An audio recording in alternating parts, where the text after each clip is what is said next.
Salut à toutes et à tous, bienvenue dans The Watchman, le podcast qui va vous donner envie d'aller au cinéma. I like it. Je ne suis qu'amour.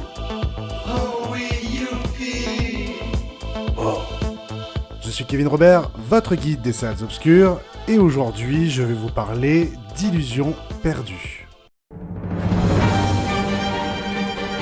Au nom de la mauvaise foi, de la fausse rumeur et de l'annonce publicitaire, je te baptise journaliste.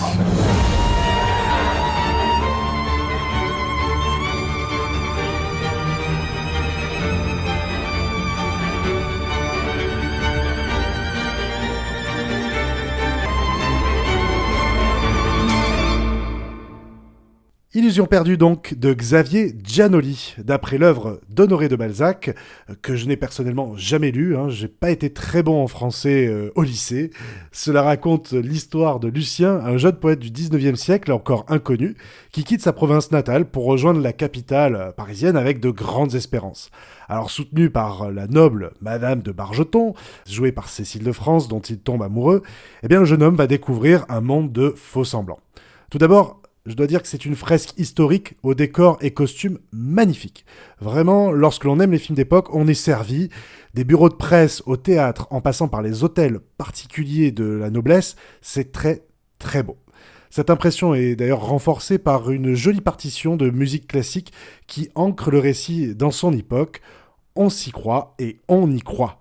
Ce pari carte postale nous fascine, il nous émerveille aussi, tout autant que ce jeune poète Lucien de Rubempré est émerveillé, un peu naïf.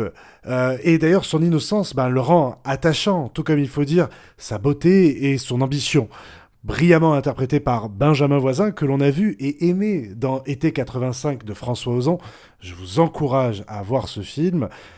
Sa présence à l'écran nous émeut. Cependant, il va progressivement se faire avaler par le système bien mis en place, notamment avec la rencontre du diabolique Étienne Lousteau, joué par Vincent Lacoste, et tous deux sont impeccables. Quelle réussite de casting, car on croit vraiment à cette amitié qui est, je dirais, un peu la pierre angulaire de ce film. Lousteau sera le guide dans les coulisses de la presse corrompue, des succès fabriqués, tant des comédiens comme des écrivains d'ailleurs. Et Xavier Dolan sera un écrivain ami et rival du héros, alors que Cécile de France et Salomé de Wals incarneront la passion et le romantisme. D'ailleurs, je note que les personnages féminins sont les seuls à avoir des intentions nobles. Balzac serait-il un féministe avant l'heure ? Ça, je sais pas, je l'ai pas lu. Depardieu en monstre d'éditeur semble à part. Alors, je ne saurais dire si c'est parce qu'il est au-dessus de la meute, ou bien s'il a retravaillé le texte sur le plateau pour le mettre un petit peu à sa sauce. Dans tous les cas, tous les acteurs sont très bien. Et là où réussit parfaitement le film, c'est que c'est un reflet de notre société actuelle. C'est vraiment ce qui m'a le plus plu dans ce film, c'est que 150 ans auparavant, la presse, les politiques, les éditeurs, les actionnaires magouillaient déjà en coulisses pour nous illusionner. Et le dénominateur commun à tout ceci, c'est bien entendu l'argent.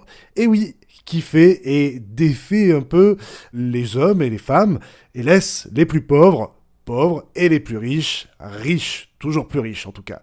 En trame de fond aussi, dans son plan final, c'est aussi les débuts de la pub. On comprend les prémices du consumérisme et du capitalisme à outrance, et Xavier Giannoli en fait cette critique au travers de ce film, qui est parfois un peu trop long pour dépeindre tout ça, 2h30 quand même si j'ai parfois eu la sensation que le film bégaye, que le disque est un petit peu rayé, il n'en est pas moins réussi. C'est un rise and fall passionnant, ou en français, comme on pourrait dire, une ascension et une chute, un peu comme certains films de Scorsese ou encore Scarface. C'est une passionnante critique de la culture qui nous donne à réfléchir vraiment sur l'indépendance d'opinion, à l'heure où la connivence entre politique, culture et médias nous interroge, notamment au niveau de ces grands groupes que sont ceux de Bolloré ou de Xavier Niel, qui, en rachetant des titres de presse, cherchent toujours à avoir plus d'emprise sur l'opinion publique et qui nuit à l'indépendance de manière générale. Et le film montre parfaitement cela. Dans tous les cas, soyez rassurés, moi je garde mon indépendance et je vous recommande très chaudement d'aller voir Illusion perdue. Je vous remercie de m'avoir écouté et je vous retrouve très vite pour de nouvelles recommandations cinéphiles. En attendant, allez voir des films en salle au cinéma. Salut! C'était fabuleux. On va rentrer. C'est payé, on va rentrer. Go home. It's all over. Thanks.